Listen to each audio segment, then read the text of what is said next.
Good evening, good afternoon, good morning, whatever time it is, wherever you are, whoever you might happen to be. Welcome once again to Full Fat Spoiler Chat, the show in which we talk about some recent piece, or relatively recent piece in this case, of nerd entertainment and look at it in depth. Take an analysis of what we like about it, what we didn't like, what worked, what didn't work. We'll talk about themes, tones, message, things like that, the deeper aspects of it. But to do that, obviously we're going to have to spoil it, hence the name of the show right there, and the alerts right there. What we're doing tonight is Shang-Chi and the Legend of the Ten Rings hit theaters back in, the very beginning of September, Labor Day weekend, and hit streaming on Disney Plus this past week. So while we're talking about that, obviously we're going to be spoiling Shang-Chi, and if you have not seen it, and you don't like spoilers, you should probably not be watching this now. I would suggest you watch it and then come back and watch the show. If you have seen it and or you don't mind spoilers, please feel free to jump in on the chat. Let us know what you think. Let us know what you think of the movie itself, of our opinions of it, whatever you want to say. I'm Rodney Brown. I'm the editor-in-chief of Nerd Caliber, first-person shooter on Facebook as a cosplay photographer, Burley_adopter on Twitter as a tech journalist, a few other things. And what we always do when we start off this, before we start off of this, when I remember to do so, we are going to promote ourselves on Twitch. If you have a Twitch account, please go to twitch.tv/nerdcaliber and follow us there. We'd love to have you join us on that platform if you would like to. We stream live on Twitch, on Facebook Live, and on YouTube for every one of our live shows. But we're trying to build those Twitch numbers, so if you got a Twitch account, please go there. It would help us out a lot, and actually I'm checking real quickly to see if we've got any other chats going on out there. We don't. All right. So what is Shang-Chi?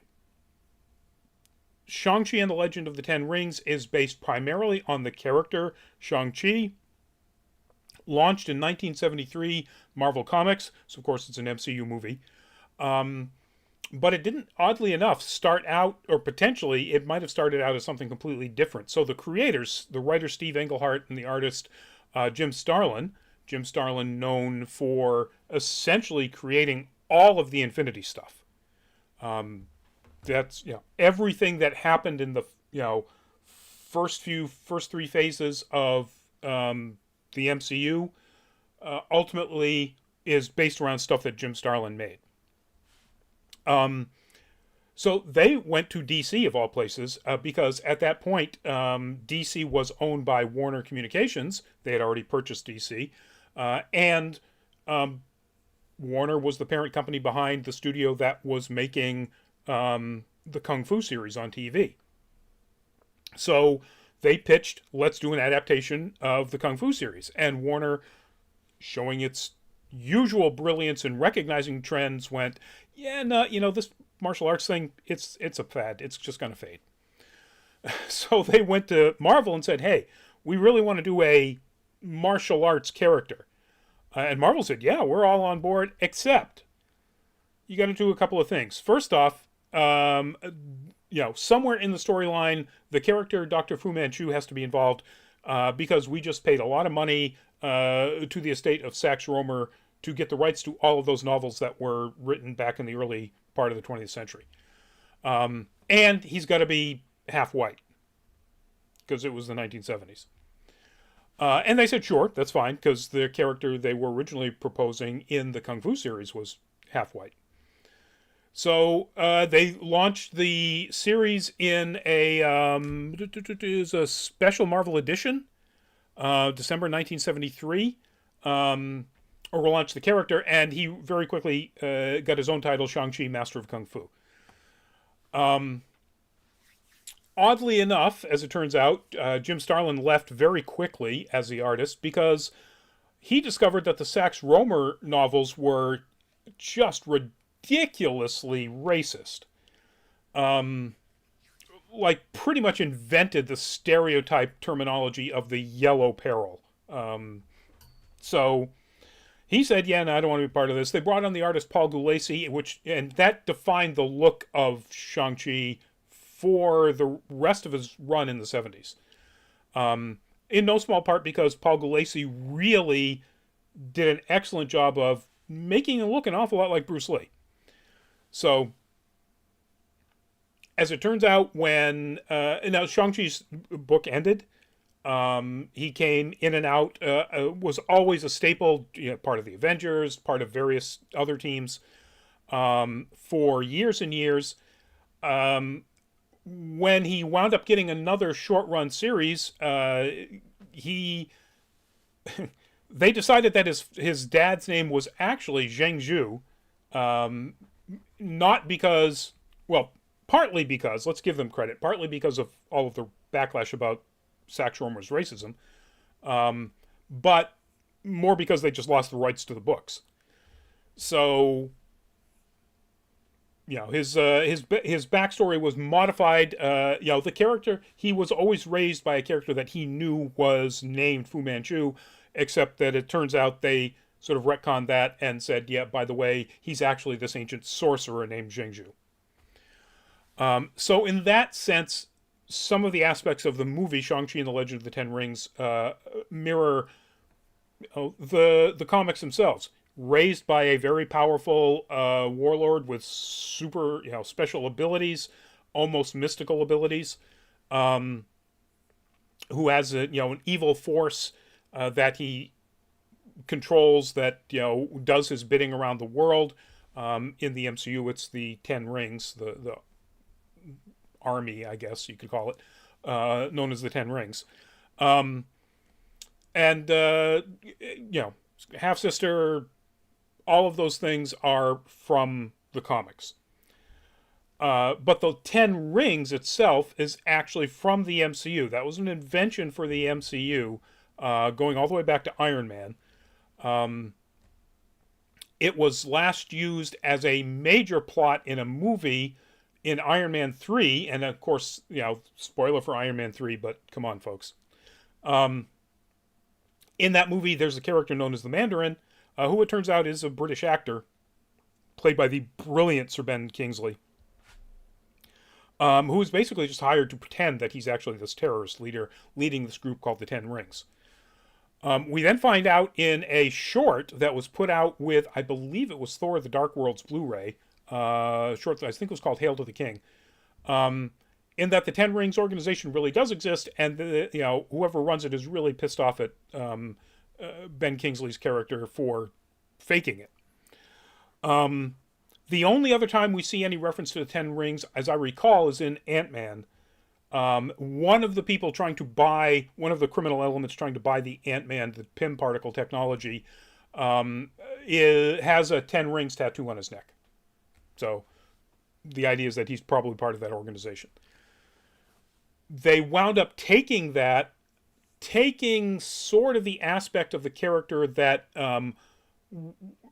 in the Marvel Comics is the Mandarin, who is an Iron Man enemy, and wears 10 rings, actual rings, on his fingers, that are alien technology, and it's a long story. And turned it into this version, in which Shang-Chi's father is the leader of, this nefarious army force, and is an ancient, powerful entity, just not a sorcerer necessarily. And the 10 rings are, I guess, apparently resizable, mostly bracelets, 5 on each arm generally. And where that power comes from, well, it's a spoiler show, so we don't know. Ultimately, we find out that it's actually a mystery. So it's not clearly explained in the movie at all where this, the power of these new bracelet-like 10 rings actually came from. Maybe from an alien technology, but they don't even nail that down for sure. Might even be something from outside this universe and some other aspect of the multiverse. So, but anyway, that's where this comes from. Shang-Chi has been, like I said, a fairly important secondary character after his original series ended for the Avengers and a whole bunch of other teams, all the way through right up until current day. So it's no surprise to me that they decided to make this movie about this character. It also works out really well to sort of expand the diversity of the type of heroes and their backgrounds that Marvel has been doing up to this point. Which, okay, now they have a Chinese hero. He's not, I don't think, technically an Asian American. He's born and raised in China, and in the comic as well. And in the movie, he's living in the United States. I'm assuming he is a resident non-citizen, because he came over here when he was a teenager. So the series or the movie really does an excellent job of portraying where Marvel is going with broadening their international range and scope, and again, the diversity of their characters. Mr. Krakowian, welcome to the show. Again, we're spoiling Shang-Chi. I'm assuming you've seen it. It's been out in the theaters for quite a long time and just hit Disney Plus. But if you haven't, usual warning, spoiler chat, we're going to spoil it. If you've been on for a few minutes, I already have spoiled some elements. But Marvel, it's kind of problematic in the nature of the heroes that they're portraying. And they need to do better about that. Black Panther was an amazing change. Captain Marvel was an amazing change. Finally, Black Widow. And it looks like, particularly with the TV series on Disney Plus, they are doing that, all over the place. Ms. Marvel, She-Hulk, of course, WandaVision. So keep it up, Marvel. But this is a wonderful example of doing that diversity right, based on what I see, and based on what my Asian American friends have told me. I obviously don't have any way of knowing whether this is good representation or not personally. But I've heard from a lot of Asian American friends that they're very happy with it.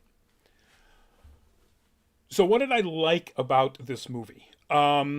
So first off, it is at one level an absolutely stellar action comedy. I know there are people who can take Awkwafina in very small doses. I think she's really good in this. I think she does a great job of being both the sort of best friend and comic relief, and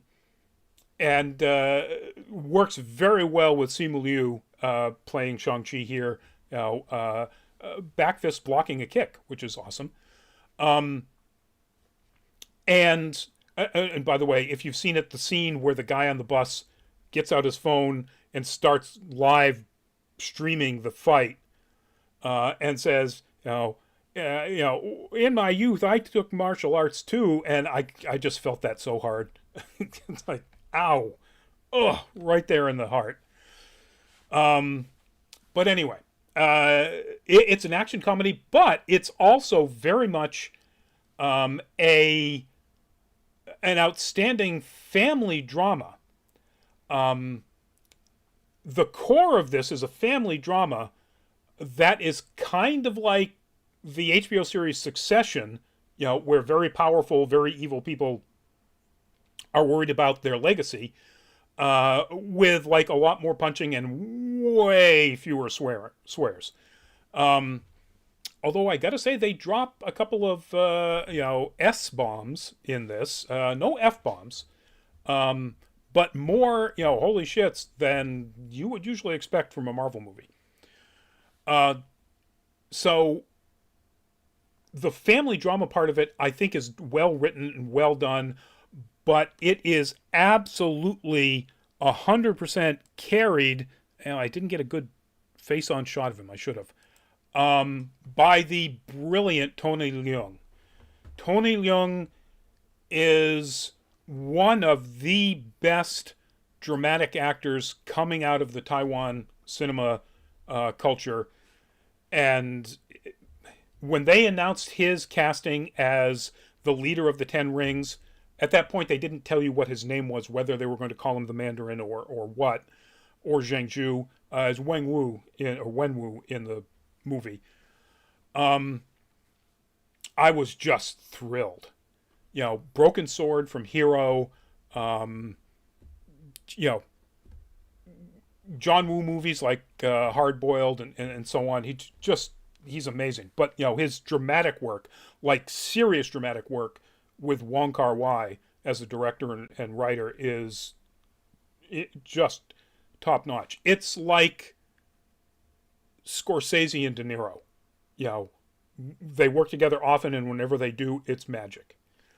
And he carries it. He absolutely makes this a believable family drama about powerful people and the concerns of succession of power and so on, while still being a badass wielding superpowered technology, maybe mystical, whatever they are, abilities, an ancient, well over 1,000 years old person. He sells the Marvel stuff, the superhero stuff, the fantasy stuff, but absolutely grounds it with his performance as a father who's really worried about both his legacy and his apparently dead wife, which he is led to believe isn't dead. And that's their first meeting there. In the story, she is a resident of, I'm going to screw the name up, Ta Lo, I think it was, which is this village in, basically it's either its own pocket universe or another universe that can only be accessed through certain gateways, where people do have mystical powers. And she schools him with his powerful bracelets and all. She just absolutely schools him, and they wind up falling in love. And that's Shang-Chi's parents. Now, one of the differences, they are both Chinese, unlike the original Marvel character where Shang-Chi is half white, American, I believe. These are both Chinese, and I'm fine with that change. It makes a lot more sense, frankly, because other than pandering to the North American audience, which are going to eat this stuff up because they were fans of the comics anyway, and it's an MCU movie, why would you continue with that change, or with that aspect of his character? It doesn't make any sense. So yes, I really like the writing. I really like the fact that it is a character drama as well as an action comedy. Simu Liu is fantastic. He's funny. He's serious. Nobody's going to stand up to Tony Leung. That's just, it's like having Sir Ben Kingsley in your movie. It's kind of difficult, to even if you're Robert Downey Jr. in Iron Man 3, it's really tough to get to that level. But Simu Liu does a fantastic job. He's really good. Most of the cast is very good. We're not into dislikes yet. The special effects are, of course, fantastic. The fighting choreography is insane. If you go to YouTube, there's a Vanity Fair video talking to director. Oh, come on. He's got 3 names, and I'm going to get him out of order if I don't look it up. Destin Daniel Cretton. I was going to call him Daniel Destin. His talking about the choreography of literally, or all the aspects of filming, literally just the bus fight, and it's wonderful. It's some of the best action fight scenes using modern cinematography techniques like moving cameras and so on, as well as just absolutely outstanding stunt fight choreography. Simu Liu doing most of it, himself, certainly wherever he could, and most of the characters doing most of it. Tony Leung wound up having to learn kung fu for. He did a version of the Ip Man story called The Grandmaster, and he trained for months and months, 6 hours a day, to be able to at least look like, he was something close to the brilliance of Ip Man. Um, the music is good. It doesn't stand out particularly in any way. The overall production design is fantastic. Um, the costume design is solid, if not inspired. The version of his ultimate fight uniform. Come on. There we go. Which mirrors his look in the comics currently and over basically the last decade or so, is really good. Some of the others are, not spectacular, but that's fine. They don't need to be. He's the lead. The character design or the creature designs. So Ta Lo is like this multiverse place again, or this pocket universe, but it has creatures from Chinese mythology, and those creature designs are wonderful. The foo dogs, the I can't remember what they're called in Chinese. It's sort of the equivalent of the Japanese Kirin. The sort of unicorn-esque creatures are fantastic. Everything. Morris, which is a wonderful character, is they're all really innovative and fantastic. The dragons are wonderful. The dwellers in the darkness are fantastic. The creatures that are ultimately the big real evil behind all this. So they did a good job, but then you would expect that. This is Marvel money, and whatever production studios, special effects studios they brought in, whether it was ILM or somebody else under the Disney banner, did a fantastic job. Particularly with the rings. Everything about the way they fight with those rings is wonderful. Let's see, what else can I say particularly about it? And again, just the representation, I think, is really good. There are a lot of people out there who want to be, sharpen their edge so that they are, as edgelord as they can be, and criticize Disney and Marvel or whatever to pandering to the Chinese audience. And hey, Chinese government go, fall into a sea as far as I'm concerned. They put people in concentration camps. They make, tennis stars disappear. They're terrible. But having said that, that isn't the Chinese population, and there's nothing wrong with making something that treats one of your markets properly. And so, I don't have a problem with that. So that's pretty much my roundup of what I like mostly about this.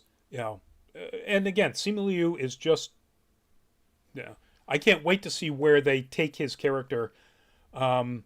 It's also really kind of surprising to me that they also make it very clear that Awkwafina is going to be accompanying him in whatever happens going forward. So I wonder if they've got a role in mind for her that is like something other than Pepper Potts, who is a wonderful part of all, the Iron Man and the Avengers and all of that story as a supporting character. But maybe they have some other, use for her or idea for her in mind. And it'd be interesting to see that. So dislikes. I kind of mentioned that. I think that the production design in some aspects is just a little too simplistic. The people of Ta Lo, when they're in their regular outfits, are they might as well be Shaolin monks. They're all yellow. They're all, there's no variety whatsoever. And then, and now granted, they have a mission and they are kind of like monks, but there are families, there are kids running around and so on. And then when they get into their, armor, when Wu shows up, um, and the armor is all based on red dragon scale, which is part of what this, the Shang-Chi outfit is. It's all basically the same thing. Now granted, Wenwu's troops are all mostly in black and dark blue, and they're all in like red and yellow or gold and black. I'm like, okay, well, it's pretty easy to tell the good guys versus the bad guys. That's really nice. But it's just really too simplistic in my mind, in my opinion. There are a couple of moments where the resolution of particularly very dramatic moments is a little Deus Ex Machina. And particularly the big fight against the big Dweller in the Darkness at the end, and Aquafina's role in that. It's just like, yeah, really? Okay. All right. And again, I don't begrudge her. I think she's fantastic in this movie, but that's a writing thing. Having characters do Deus Ex Machina stuff, it's a little anime, frankly, folks. Come on. So that's pretty much it for my dislikes. I think some of the performances are up and down. And that's, to be understood. Because you've got people like Florian Munteanu, or Munteanu. Anyway, Razor Fist. He's this gigantic boxer. He looks mean. He looks perfect for the role. He's not an actor, and he does okay. He's no Dave Bautista. The rest of the characters, the actors are pretty solid. Yeah, I guess I would say they're all good to very good. And I think that's it. I really don't have anything else to say that I dislike about this movie, except that it almost never really had any sense of serious stakes. And I think part of that is because we never saw Wenwu do anything really viciously evil. Even when he gets back at the people who ultimately wind up killing his wife, and takes his rings and goes to their gang headquarters and just smacks them all around. You never really get the sense that he actually brutally killed any of them. Well, maybe one at the end. And so in comparison to other villains, and he is very much a sympathetic villain, ultimately. But in comparison to other villains, he never gives off a sense that he really is going to just kill people, out of convenience. So, in that case, the stakes really just aren't there. Now, they do a great job of making the stakes seem, when this Dweller in the Darkness gets released by Wenwu's activity, and it fights against this guardian protector dragon. Again, spoilers. If it winds up and it sucks souls in, which, by the way, as a complete aside, it's kind of been hinted at with astral projection and other things, but it's never been said clearly. Souls are a thing in the MCU now. That's it's canon. Living beings have souls. And this Dweller in the Darkness eats them. And if it eats the dragon soul, it will become so powerful that it will, destroy the world or maybe the universe. And so, yeah, that's big stakes. But even that is sort of like, well, I don't ever really get the sense that this isn't gonna, go exactly the way it's supposed to. Um, Horrible comparison. I understand this, and we don't ever want to bring up the author if we can avoid it. But one of the things about the Harry Potter series is that often the resolution was never fully satisfying for Harry in any one of the books. Um, and I liked that. I thought that was a pretty innovative way to handle books that were, ultimately geared towards the ages of Harry throughout the whole thing. So you're going from a tween to an 18-year-old. And even in the books geared towards tweens and early teens, the resolution always generally works out, but never completely works out. And I didn't ever get the sense that that was going to be the case in this movie. It was, they're going to win, and win big. Um, so I guess that's my only dislike. But even then, that doesn't take away from the fact that it's a great ride to get there.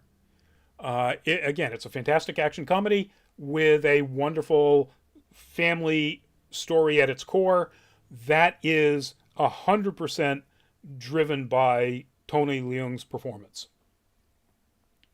So theme, tone, message. Again, family is important. It has a little bit of the more Asian influence of family obligations are something that need to be at least acknowledged and recognized. Even though both Shang-Chi and Katie Aquafina's character are completely defying both their families' expectations. But it's also a little bit about found family. Although there's less of that, the found family in this case is pretty much just Shang-Chi and Katie. They have people that help them out, that come in and out of their lives, but,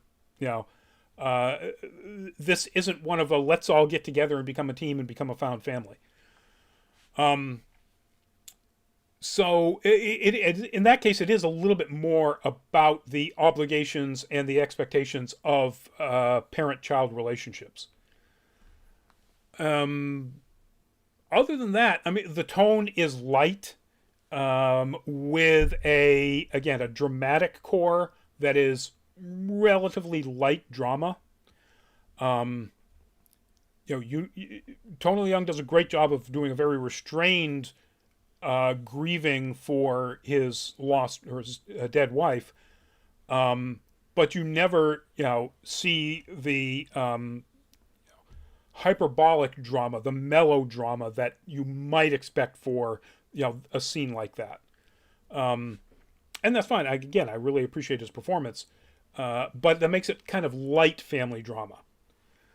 Let's see. Tone, that's pretty much it about tone and message.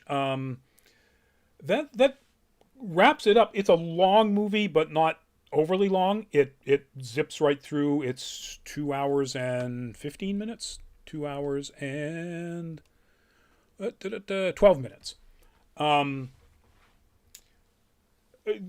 again, that is in part due to the wonderful pacing by both Cretton, the director, and the editors, and so on. So I would say, as first off, should you watch it? Recommendation here as I'm wrapping up in a little over half an hour.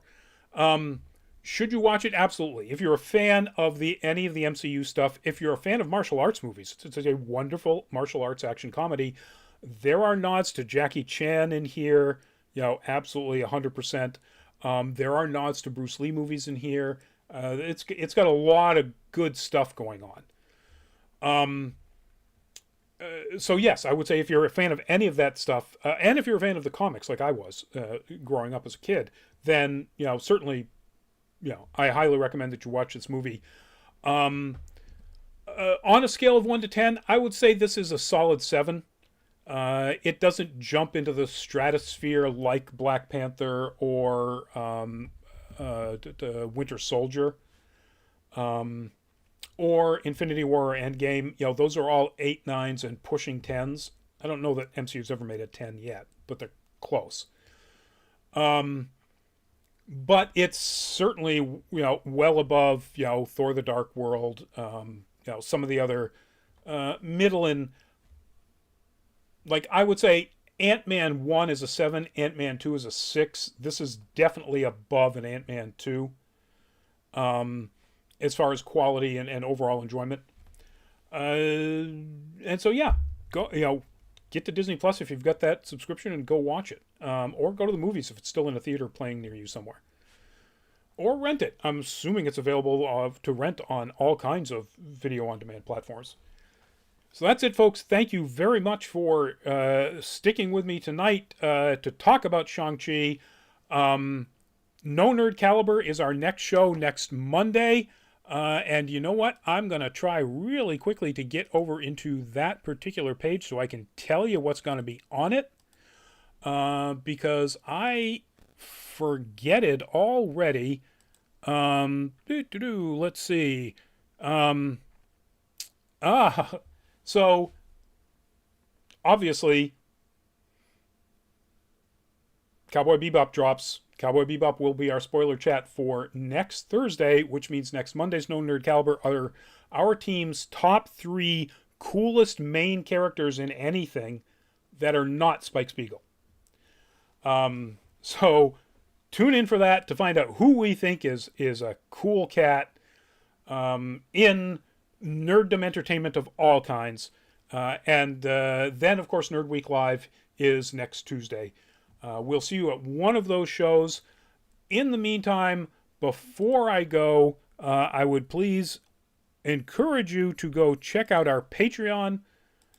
Patreon.com/nerdcaliber. We've just got 3 tiers. The lowest one is $2.